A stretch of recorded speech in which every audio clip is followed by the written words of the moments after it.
नमस्कार बच्चों। तो आज हम लोग देखने वाले हैं SC Verma chapter number 29 question number 24 का solution.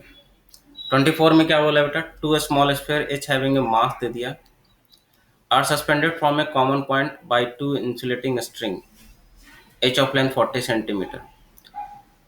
The spheres are identically charged and separation between the balls at the equilibrium is found to be 4 centimetre. तो आपको बताना है चार्ज हर एक स्फीयर पे। तो अब देख, सबसे पहले तो कॉमन पॉइंट से सस्पेंडेड है ना। तो डायग्राम बना लेता हूँ। कॉमन पॉइंट से सस्पेंडेड है और इक्विलिब्रियम पे बेटा मैं डायरेक्ट इक्विलिब्रियम का कंडीशन बना रहा हूँ, है ना। इक्विलिब्रियम पे बोला दोनों का सेपरेशन कितना है, 4 सेंटीमीटर। मतलब ये सिचुएशन ऐसा होगा, ठीक है। तो ये लगभग जैसे क्वेश्चन नंबर 22 का सवाल है उसी के जैसा है ये, ठीक है। तो ये दोनों के बीच का सेपरेशन सर 4 सेंटीमीटर, इसका मतलब 0.04 मीटर। दोनों का चार्ज का मैग्नीट्यूड सेम दिया है बेटा, ठीक है।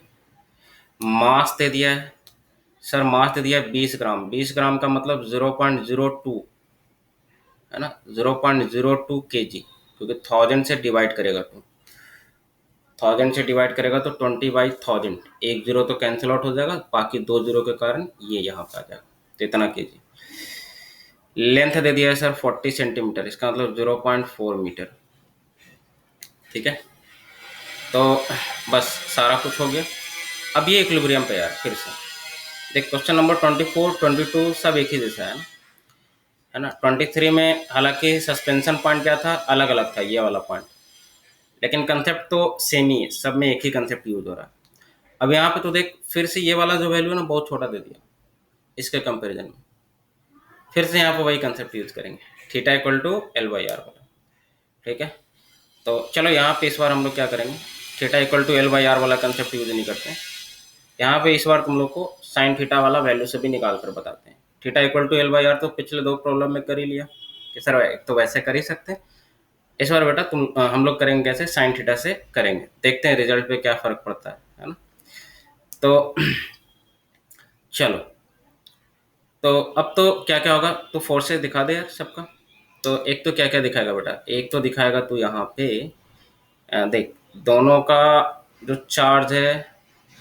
अब सोच ये इस तरह से है तो ऑब्वियसली दोनों पे जो चार्जेस होंगे वो अपोजिट नेचर सेम नेचर के होंगे, ठीक है। तो एक तो ये हो गया, फोर्स लग गया, इलेक्ट्रोस्टैटिक फोर्स।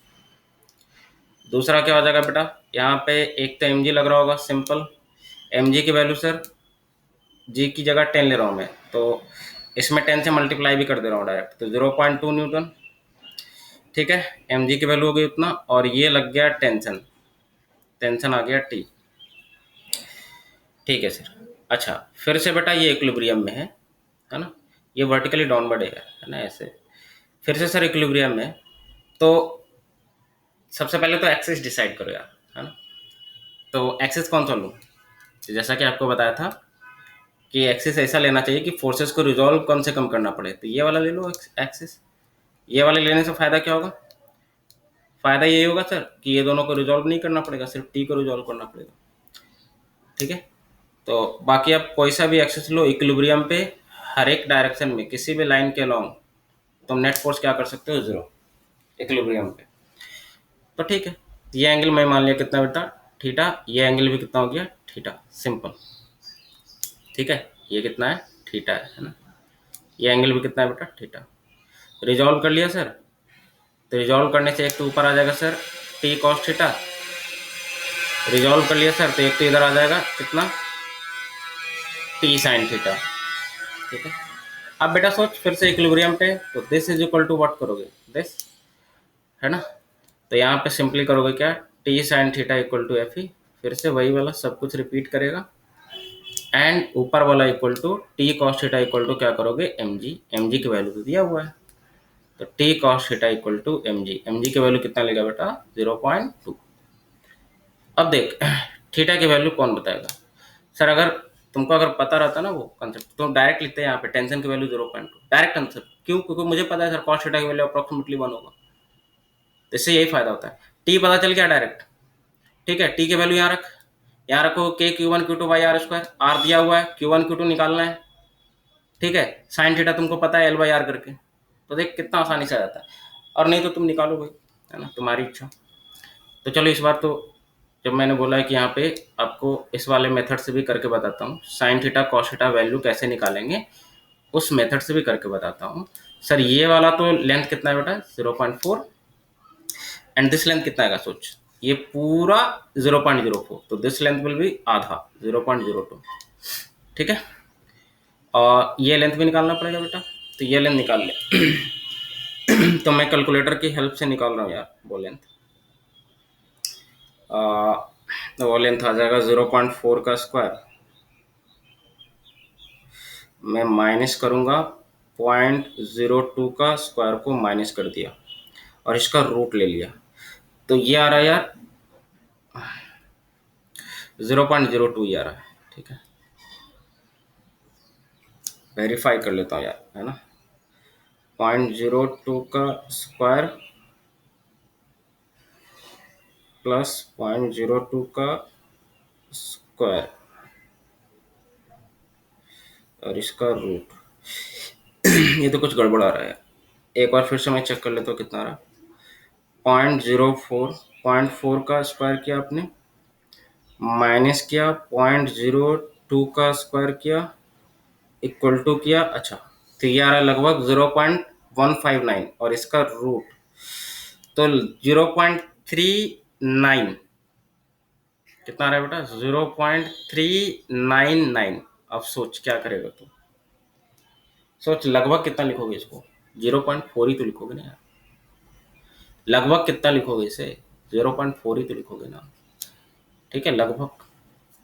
तो फिर से निकाल, तो साइन थीटा निकालेगा बेटा, तो क्या आएगा बताओ, साइन थीटा निकालेगा सर, तो परपेंडिकुलर अपॉन हाइपोटेनस, तो 0.02, हाइपोटेनस तो 0.4 है, तो इसलिए देख, इसलिए मैं लेता था थीटा इक्वल टू L/R करता था, L ये लेता था और R दोनों लगभग क्या लेता था, सेम लेता था, तो रीजन यही था कि एकदम एग्जैक्टली सेम आ जाता है। तो आई होप कि आपको सिचुएशन क्लियरली समझ में आ गया होगा। तो साइन थीटा कितना आ जाएगा बेटा, इतना, और ये नीचे आ गया यार 100, ये ऊपर आ गया 10, ये गया, ये 4 से 4 बचे भी 0.5 और 10 और नीचे तो 0.05। देख तीनों कंडीशन में उतना ही आ रहा है वैल्यू, है ना, यहाँ पे मतलब डेटा ऐसा दिया है, ऐसा नहीं कि तुम रट जाओ कि ये इतना ही आएगा हमेशा, है ना, डेटा ऐसा दिया है इसलिए आ रहा है। तो चल इसकी जगह पे मैं कितना ले रहा हूँ बेटा, 0.05, और इसकी जगह पे तो तुम्हें पता है यार कितना, 111। तो निकाल, यहाँ से कॉस थीटा निकालोगे, क्या करोगे, बेस अपॉन हाइपोटेनस, तो बेस भी 0.4, हाइपोटेनस भी 0.4, तो क्या आ जाएगी 1। तो सर एक तो यहाँ से टेंशन आ गई 0.2, टेंशन की वैल्यू बेटा यहाँ रख ले, तो ये आ जाएगा कितना बेटा, 0.2 इंटू, और साइन थीटा की वैल्यू कितनी थी, 0.05। ठीक है, टेंशन की वैल्यू रख लिया ऊपर वाली इक्वेशन में। एफ ए के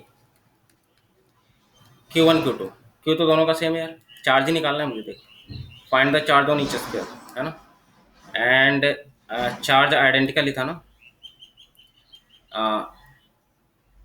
suspended from a common identically charge, है ना, तो चार्ज तो आइडेंटिकली, कोई दिक्कत नहीं।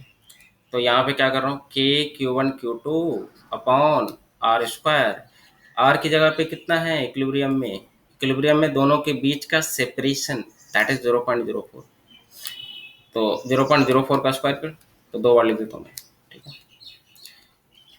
ये ऊपर ले जा तो 10⁴ आ जाएगा, ये नीचे आया बेटा 100, ये नीचे आया 1000 हो गया, इसको ऊपर ले जा, 1000 को ऊपर ले जाएगा 10⁻³ आ जाएगा।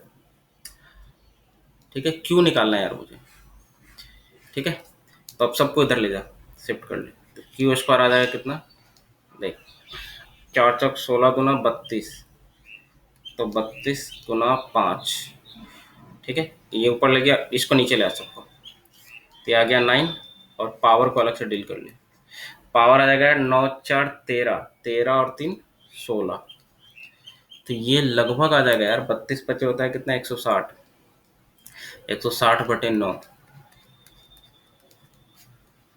9 इंटू 10⁻16, तो इसको तो सिंप्लीफाई ही करना पड़ेगा, क्योंकि 160/9 तो 17.77, इसका रूट 4.2 आ रहा है बेटा, रूट लोगे तो। ठीक है, तो रूट लोगे तो ये 4.2, और इसमें तो खैर तुम्हें पता ही है 10 की पावर 8। तो सब कुछ ऐसा ही रूट में रखा तुमने, तो आंसर किस में आएगा? कॉलम में। तो चार्ज पूछा था यार, और कुछ पूछा था क्या इसमें? Find the charge on each sphere, बस चार्ज पूछा था। तो आपने देख लिया बेटा, एक तो हमेशा क्या करना है। अब देख, इस तरह का जब भी कंपैरिजन से रिलेटेड है, डायरेक्ट एकदम ऐसे ही करना है ना। तो देख, शुरुआत में तो थोड़ा टाइम लगता है, जब तू पूरा चीज़ समझ जाता है तो फिर आसानी से तू लिख सकता है, कोई दिक्कत नहीं है। तो चलो इसका आंसर मैच कर लेते हैं हम लोग। देख लगभग कितना आ रहा है, 4.17, 4.28, 10 की पावर -8। ठीक है, 10 की पावर -8 आ रहा है यार। तो यहाँ पे क्या गड़बड़ी है? अच्छा हाँ, ये किधर आएगा बेटा? नीचे आएगा, है ना। ये -16 आ जाएगा, सही है। ठीक है, हाँ, यहाँ पे गड़बड़ी है। ठीक है, तो -8 आ जाएगा। तो ये हो गया 24 का सॉल्यूशन। तो नेक्स्ट मिलेंगे बेटा हम लोग 25 के साथ।